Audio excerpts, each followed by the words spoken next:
Oke, baik teman-teman. Alhamdulillah, alhamdulillahilladzi hadana li hada wa ma kunna linahtadiya laula an hadanallah. Asyhadu an la ilaha illallah wa asyhadu anna Muhammadan abduhu wa rasuluhu la nabiyya wa la rasula ba'da. Ya, teman-teman, puja dan puji syukur marilah kita panjatkan kepada junjungan kita kepada junjungan besar Nabi Muhammad sallallahu alaihi wasallam. Salawat serta salam juga kita sampaikan kepada Nabi besar Muhammad Shallallahu Alaihi Wasallam yang telah membawa kita dari zaman kegelapan menuju zaman yang terang benderang seperti yang kita rasakan pada sore hari ini ya teman-teman. Mohon maaf tadi saya sedikit terlambat karena saya kebetulan tadi masih ada jam ngajar di Prodi PAUD jadi baru banget selesai. Kan saya masih ngajar itu udah di share itu linknya ya. Nggak apa-apa. Jadi mohon maaf saya sedikit sedikit terlambat ya teman-teman ya. Rasa syukur yang sangat dalam patut kita sampaikan, kita panjatkan kehadirat Allah Subhanahu wa taala ya teman-teman. Karena atas karunia-Nya lah, atas anugerahnya lah kita dapat berjumpa pada sore hari ini, kita dapat melaksanakan ibadah puasa, kita diberikan kesempatan sehat sehingga bisa melaksanakan ibadah puasa dengan baik dan tanpa kekurangan apapun seperti yang kita rasakan pada sore hari ini ya teman-teman. Pada sore hari ini kita akan membahas terkait kurikulum kehidupan berbasis Al-Quran. Teman-teman pasti semua tahu ya teman-teman, kurikulum itu apa teman-teman? Pasti di setiap sekolah, di setiap perguruan tinggi, lembaga pendidikan manapun, pesantren pun bahkan juga harus ada kurikulum. Kira-kira apa tujuan utama daripada kurikulum teman-teman? Ayo, apa ada yang tahu? Wah ini Alang kok jadi pakai kerudung ini Alang nih. Untuk sementara disabotase, Ustaz. Oh, disabotase oleh Risna. Oke, coba apa gunanya kurikulum, Risna? Coba.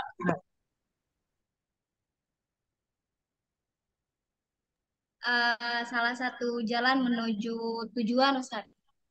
Jalan menuju tujuan. Ayo coba Irfandi, apa kurikulum, tujuan dari adanya kurikulum, teman-teman? Bisa nggak sekolah itu berjalan tanpa kurikulum? Uh, Kayaknya nggak bisa, Ustaz. Jadi kurikulum itu adalah sebagai apa ya, pondasi. Jadi kurikulum yang dibentuk itu untuk mengarahkan kira-kira sekolah ini dari sistemnya, peraturannya, tata caranya itu mau dibawa kemana itu lewat kurikulum. Baik, saya akan sedikit menjelaskan terkait kurikulum ya, teman-teman ya. Jadi, kenapa sih di sekolah itu harus ada kurikulum? Tujuannya adalah supaya sekolah dapat melahirkan lulusan-lulusan atau alumni-alumni yang memiliki kompetensi yang sesuai yang ditentukan oleh sekolah oleh sekolah. Perguruan tinggi pun juga sama, teman-teman misalkan prodi MPI. Di situ dari awal di prodi itu sudah disusun kurikulum-kurikulum, kompetensi-kompetensi apa saja yang harus dikuasai oleh lulusan MPI. Ada profil lulusan. Teman-teman tahu ya profil lulusan ya? Profil lulusan MPI itu menjadi apa namanya pengelola lembaga pendidikan. Misalkan profil lulusan dari prodi PAUD itu menjadi guru PAUD. Nah, untuk menjadi guru PAUD itu ada kompetensi-kompetensi yang harus dimiliki oleh mahasiswa tersebut ketika lulus nanti. Nah, gunanya kurikulum itu adalah sebagai dasar atau landasan untuk mencapai tujuan daripada pendidikan. Itu kurikulum. Secara gampangnya supaya lulusan kita itu benar-benar menguasai kompetensi-kompetensi yang sudah ditentukan di awal. Itu kurikulum, teman-teman ya. Sampai di sini paham ya kurikulum ya? Jadi kurikulum itu apa saja yang dilakukan oleh sekolah untuk membantu mencapai tujuan daripada pendidikan itu kurikulum. Lalu kalau kita konversikan kepada kurikulum kehidupan itu bagaimana teman-teman? Jadi apa pengertiannya? Jadi landasan-landasan yang harus dipakai untuk menjalankan kehidupan sehari-hari. Gitu ya teman-teman ya. Supaya apa? Supaya kita dapat memperoleh menjadi profil profil lulusan ya, menjadi lulus dengan baik dari dunia. Indikator orang lulus dengan baik dari dunia itu apa teman-teman? Husnul Husnul khotimah teman-teman ya, masuk surga tentunya. Itu profil lulusan kita sebagai orang orang Muslim. Kalau kita mengikuti kurikulum kehidupan yang berbasis Al-Quran, maka kita akan husnul khotimah, memperoleh tujuan akhir, yaitu yaitu surga. Tapi kalau kita sebagai manusia tidak mau mengikuti landasan atau kurikulum yang sudah ditentukan Allah dalam Al-Quran itu berbasis Al-Quran, maka kita jangan harap untuk masuk surga.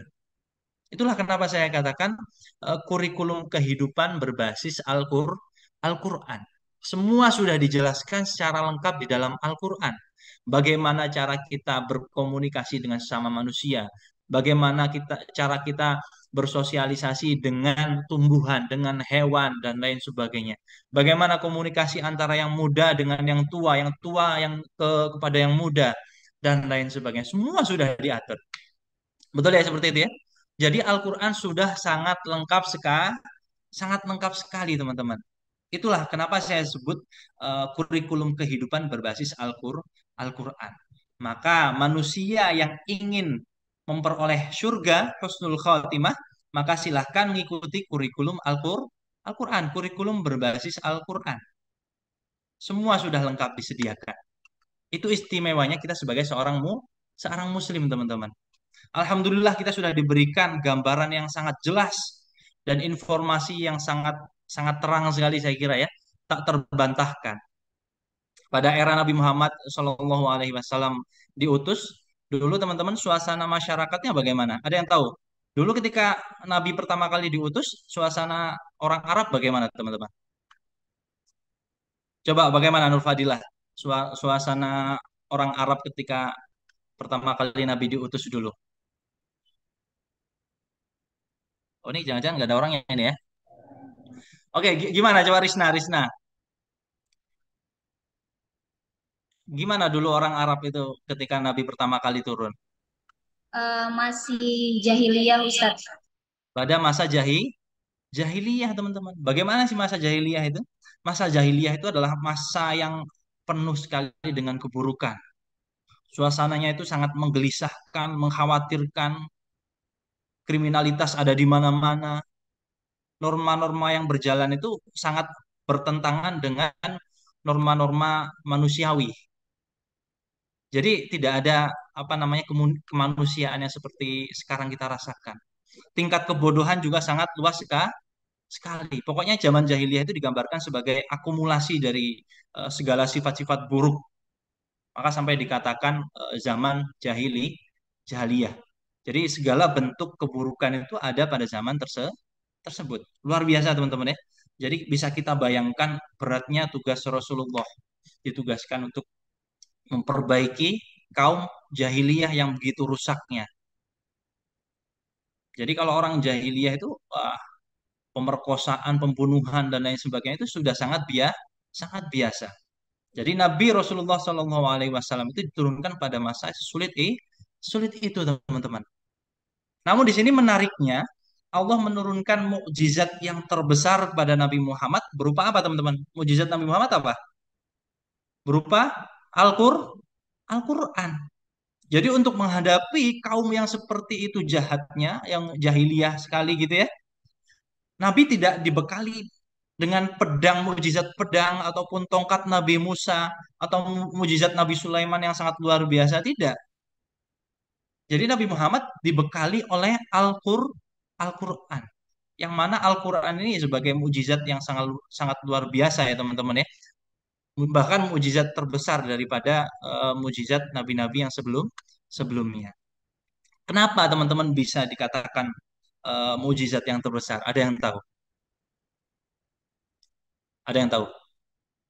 Karena teman-teman, karena dengan Al-Quran itu dapat mengubah tatanan masyarakat yang sangat itu jahiliyah, sangat jahat, tidak manusiawi dan lain sebagainya itu menjadi umat yang sangat baik, yaitu khairu ummah, umat yang terbaik. Bayangkan dari umat yang terburuk jahiliyah dengan turunnya Al-Qur'an dapat menjadi umat yang terbaik. Itu membuktikan bahwasanya Al-Qur'an merupakan mukjizat yang terbesar. Ada nggak ayatnya teman? Ada ayatnya.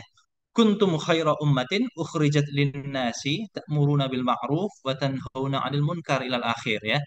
Bahwasanya kamu adalah umat yang terbaik dikeluarkan untuk manusia, menyuruh kepada ma'ruf dan mencegah daripada mungkar. Gitu ya teman-teman ya. Kenapa Al-Qur'an itu disebut mukjizat terbesar? Karena memang sangat luar biasa sekali merubah masyarakat Arab yang dulunya jahiliyah menjadi masyarakat khairu ummah. Lahirnya khairu ummah. Itu teman-teman ya. Lalu teman-teman, kita sebagai salah satu umat muslim yang tentunya kita diharapkan menjadi generasi terbaik ya. Kapan kita bisa dikatakan generasi terbaik teman-teman? Apabila kita berpegang teguh kepada Al-Quran. Apabila kita menjadikan Al-Quran itu sebagai kurikulum kehidupan kita. Itu kita bisa dikatakan sebagai generasi yang terbaik. Karena apa? Karena di Al-Quran sudah tercantum semuanya, sangat lengkap. Kamil wa syamil. Semua tata cara hidup ada di Al-Quran, teman-teman. Dan satu lagi, teman-teman, bukan berarti karena Al-Quran diturunkan di Arab dan ketika zaman jahiliyah, maka Al-Quran hanya untuk orang Arab saja. Tidak. Itu menariknya agama Islam, ya, teman-teman. Jadi meskipun Al-Quran diturunkan di tanah Arab untuk orang jahiliyah, tapi Al-Quran diharapkan dapat menjadi pedoman seluruh umat, seluruh manusia yang ada di bumi, teman-teman.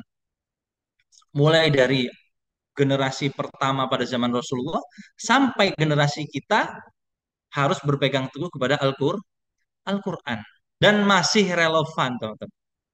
Kalau kita meriset meneliti lebih dalam, itu semua penemuan-penemuan terbaru yang ditemukan di masa-masa modern itu sebenarnya dari dulu sudah tercantum dalam Al-Quran. Terkait tata surya sudah ada di Al-Quran. Penciptaan manusia sudah ada di Al-Quran dan lain sebagainya. Jadi sangat lengkap sekali. Kalau misalkan kita ingin menjadikan Al-Quran sebagai kurikulum kehidupan kita, insya Allah kehidupan kita akan bahagia di dunia dan di akhirat, teman-teman ya. Sampai di sini bisa dipahami, teman-teman ya? Bisa dipahami? Halo? Ini saya masih bersama kalian atau hanya ngomong sendiri nih? Bisa, Ustaz. Oh iya, alhamdulillah ya. Saya ingin berkomunikasi. Saya cuma memastikan kalau saya tidak ngomong sendiri saja. Ya saya sering mengatakan kalau di kelas tuh kenapa saya salah satu orang yang tidak terlalu suka dengan kelas online. Beberapa kali saya mendapat mungkin kelas-kelas yang saya masuki pasti sudah pernah saya ceritain seperti ini ya. Nur Fadilah mungkin sudah pernah saya ceritain itu. Kalau saya itu ada kenangan buruk di kelas online. Jadi ketika saya mengajar itu ternyata mahasiswa-mahasiswanya yang sepertinya menyimak dan lain sebagainya ternyata mereka saya ditinggal dengan kesibukan masing-masing. Dari mana saya tahu? Ketika suatu saat saya mengajar, di situ ada suara piring, tang ding tang ding gitu ya. Ternyata dia lupa lupa mematikan apa mikrofonnya, cuman di off cam saja. Ding ding ding ding. Setelah ditelusuri ternyata dia masak mie. Coba dibayangkan, saya lagi ngajar ditinggal masak mie. Untung baunya nggak sampai sini ya. Kalau baunya sampai sini, waduh, ngenes sekali saya gitu ya. Maka ketika kelas online seperti ini, saya selalu ingin memastikan bahwasanya kalian masih bersama saya. Saya ingin memastikan kalau saya tidak ngomong sendiri gitu, teman-teman ya. Yes, oke, baik teman-teman. Ah, kita lanjutkan ya. Nah, itulah tadi teman-teman mengapa bahwasanya Al-Qur'an itu disebut sebagai mukjizat terbesar untuk umat manusia. Kenapa? Apa namanya hal lain yang bisa membuktikan bahwasanya Al-Quran itu sungguh mulia dan sungguh luar biasa, yaitu Al-Quran diturunkan pada bulan yang mulia, yang sangat mulia. Betul ya? Kapan Al-Quran diturunkan, teman-teman?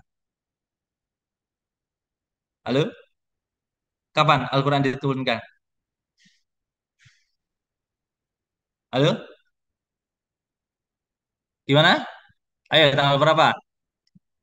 Al-Quran diturunkan pada tanggal 17 Ramadan. Teman-teman, malam ini kita akan menghadapi malam Nuzulul malam nuzulul Quran. Gitu ya teman-teman ya. Jadi luar biasa sekali. Al-Quran diturunkan di hari yang sangat mulia, di bulan yang sangat mulia, di bulan Ramadan, di malam yang sangat mulia, di waktu yang sangat mulia, dan diturunkan oleh malaikat yang termulia, teman-teman. Malaikat Jibril melalui Nabi Rasulullah yang paling Nabi yang paling mulia. Apa tujuannya? Untuk menjadikan setiap kehidupan manusia itu menjadi mulia. Luar biasa ya. Turun di bulan yang mulia, di malam yang mulia, di waktu yang mulia, diturunkan oleh malaikat yang termulia, diturunkan melalui nabi yang paling mulia, bertujuan agar kehidupan manusia menjadi mulia. Mulia dengan apa, teman-teman? Mulia. Bagaimana cara manusia supaya kehidupannya menjadi mulia? Ya itu tadi, dengan menjadikan Al-Quran itu sebagai kurikulum dalam kehidupan dalam kehidupan sehari-hari. Bagaimana caranya, teman-teman? Misalkan kita menjadi seorang guru, kita cari ayat-ayat bagaimana cara menjadi seorang guru yang baik. Kita pedomani itu, teman-teman. Kita sebagai seorang guru, kita menasehati murid, jangan sampai kita melakukan apa yang kita larang. Kabura maqtan indallahi an taqulu ma la taf'alun. Itu, teman-teman ya.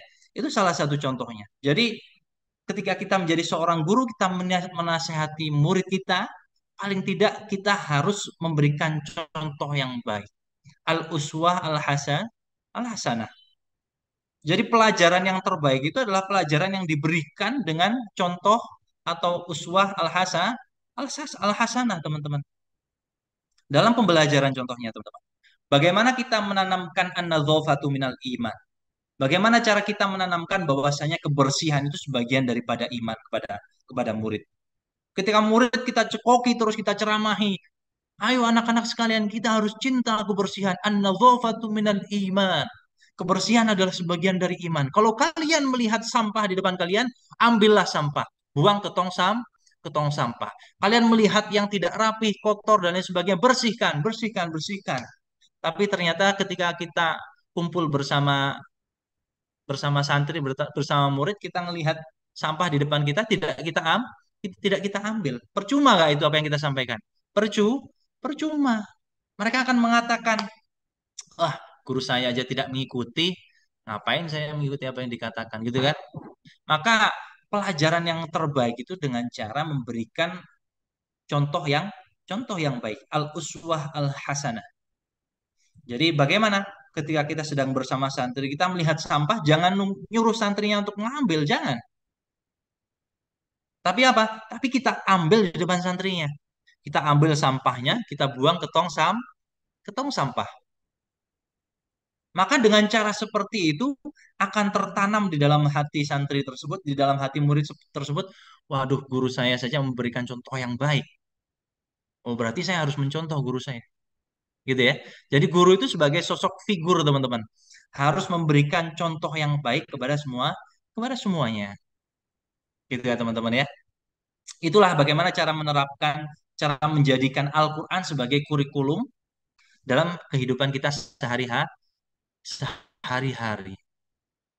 Lalu selanjutnya, contoh apa lagi, teman-teman? Contoh kejujuran. Kejujuran kan ada itu di dalam Al-Qur'an ya. Bahwasanya manusia itu harus jujur ya. Kita contohkan juga kepada murid dalam mengajar murid. Jangan sampai kita meminta murid kita jujur, tapi kita sendiri tidak jujur. Kita menyuruh murid kita agar tidak kopas, jangan plagiasi, jangan kopas, gitu kan? Betul nggak? Tapi ternyata saya sendiri sebagai dosen kopas, plagiasi dan lain sebagainya. Itu kan berarti tidak berbasis Al-Quran. Kalau kita berbasis Al-Quran, kita menyuruh dan kita melakukan. Kita melarang, kita mengajari mahasiswa, kalian jangan korupsi, tidak boleh korupsi, tidak boleh mengambil sesuatu yang bukan haknya dan lain sebagainya. Tapi kita sendiri korupsi. Korupsinya apa, teman-teman? Jadi definisi korupsi bukan hanya korupsi uang saja ya. Bahkan korupsi waktu ada. Misalkan guru kita harusnya mengajar itu 1 jam, tapi kita mengajar hanya setengah jam selesai. Korupsi gitu nggak? Korupsi. Yang harusnya siswa santri mendapatkan pembelajaran selama 1 jam hanya kita kasih setengah jam. Korupsi nggak itu? korupsi, teman-teman. Berarti itu kita tidak berbasis Al-Quran. Kalau kita berbasis Al-Quran, haknya siswa, haknya mahasiswa mendapatkan pembelajarannya 60 menit, kita sampaikan 60 menit. Bahkan lebih, teman-teman ya. Bahkan lebih. Jadi lebih itu istilahnya bonus lah gitu ya. Kurang lebih seperti itu, teman-teman ya. Ya itulah. Itu bagaimana cara kita menjadikan Al-Quran sebagai kurikulum kehidupan. Contoh lain, teman-teman, bagaimana? Dalam berdagang. Teman-teman ada yang pedagang ini ya, ada yang apa entrepreneur ada ya. Dalam berjualan pun kita juga harus berbasis Al-Qur'an. Bagaimana Rasulullah itu dalam berdagang, teman-teman? Rasulullah dalam berdagang itu mengutamakan kejujuran. Kita tidak boleh menambah timbangan dan lain sebagainya. Kalau kita lihat orang-orang jualan di pasar itu terkadang enggak semuanya. Saya katakan enggak semuanya ya, teman-teman ya. Biasanya di bawah timbangan itu ada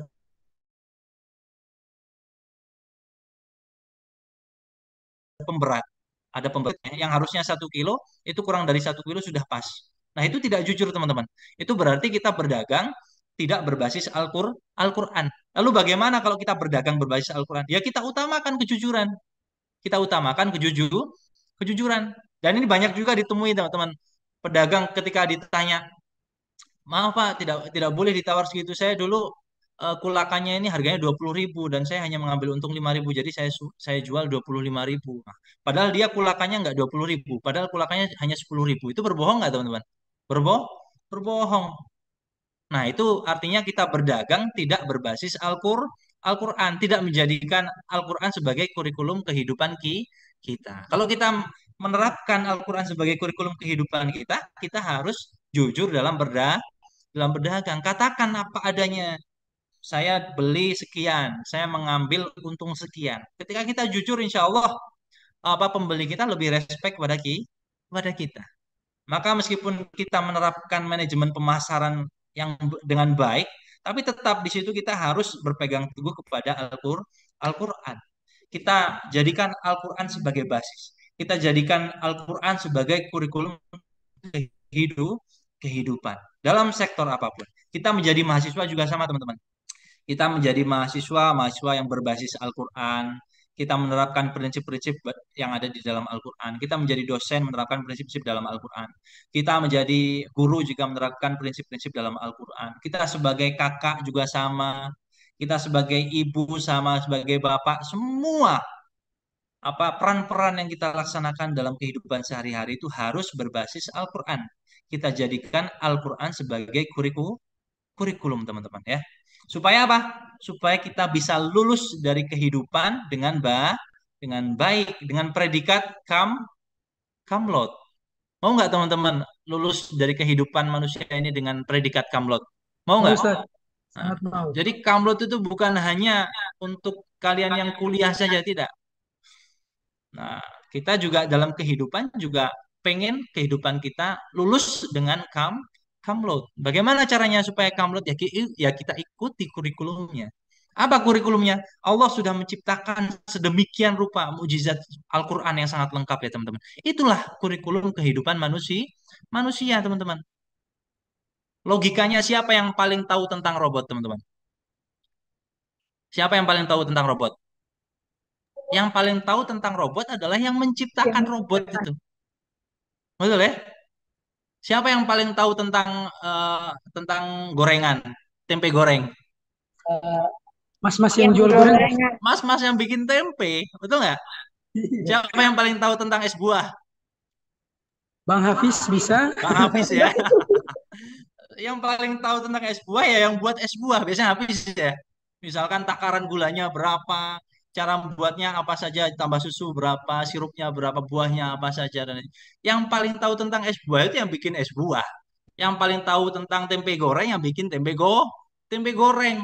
Yang paling tahu tentang robot yang bikin robot. Maka juga sama, teman-teman. Yang paling tahu tentang kehidupan kita ya pencipta kita. Siapa pencipta kita, teman-teman? Allah. Allah Subhanahu wa taala.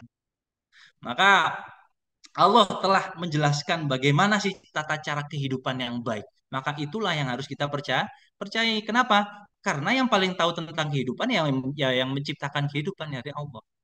Tata cara kehidupan yang baik, tata cara bagaimana hidup yang baik sudah ada semuanya di dalam Al-Quran. Ketika kita ikuti apa yang ada di Al-Quran, kita jadikan Al-Quran itu sebagai kurikulum, kita jadikan Al-Quran itu sebagai basis kita melakukan segala sesuatu dalam kehidupan, maka insya Allah kita akan lulus dari dunia ini dengan kamlaut. Ketika kita lulus dengan kamlaut, kamlaut itu istilahnya husnul khotimah teman-teman ya. Bukti bahwasanya kita kamlut itu kita husnul khotimah. Husnul khotimah ijazahnya apa teman-teman? Masuk surga. Itu kalau kita mengikuti kurikulum berbasis Al-Quran. Tapi kalau kita tidak mau mengikuti kurikulum, kita tidak mau mengikuti arahan dari yang menciptakan kita, ya jangan harap dapat kamlot. Betul nggak? Jangan harap dapat kamlot. Tidak akan lulus. Su'ul khotimah akan su'ul khotimah. Balasannya apa? Neraka. Gitu ya teman-teman ya. Dari sini bisa dipahami teman-teman ya. Dari sini bisa dipahami. Bisa, Ustaz. Insya Allah. Jadi teman-teman, bukti apa? Apa sih ayat yang menyebutkan bahwasanya orang yang menjadikan Al-Quran itu sebagai kurikulum atau sebagai basis kita bisa masuk surga? Ada nggak ayatnya? Ada teman-teman. Coba teman-teman buka surat Az-Zumar ayat 73. Wasiqal ladzina taqu rabbahum ilal jannah zumara. Artinya apa? Dan orang-orang yang bertakwa kepada Tuhan atau mereka yang mentauhidkan Allah ya, mengamalkan perintahnya dan menjauhi larangannya, maka akan digiring ke surga secara berkelompok pada saatnya tiba. Nah, kita menjalankan perintah Allah dan menjauhi larangannya itu berarti kita mengikuti apa yang ada di dalam Al-Quran. Dengan kata lain, kita menjadikan Al-Quran itu sebagai kurikulum atau kurikulum kehidupan berbasis Al-Quran. Gitu ya teman-teman ya. Sampai sini bisa dipahami teman-teman. Jadi poin yang ingin saya sampaikan dalam sore hari ini, kalau kita ingin lulus dari kehidupan kita dengan predikat kamlot, maka kita harus mengikuti apa saja yang ada di dalam Al-Quran. Maka kita harus menjadikan Al-Quran itu sebagai kurikulum kehidupan kita. Ketika kita sudah menjadikan Al-Quran sebagai kurikulum kehidupan kita, insya Allah kita bisa lulus dari dunia ini dengan predikat kamlot atau husnul khotimah yang nantinya akan bisa masuk surga. Gitu ya teman-teman ya. Mungkin cukup sekian ya teman-teman yang dapat saya sampaikan. Kurang lebihnya mohon maaf. Selanjutnya kalau ada diskusi boleh dilanjut diskusi ya. Syukron. Wassalamualaikum warahmatullahi wabarakatuh. Waalaikumsalam warahmatullahi wabarakatuh. Terima kasih.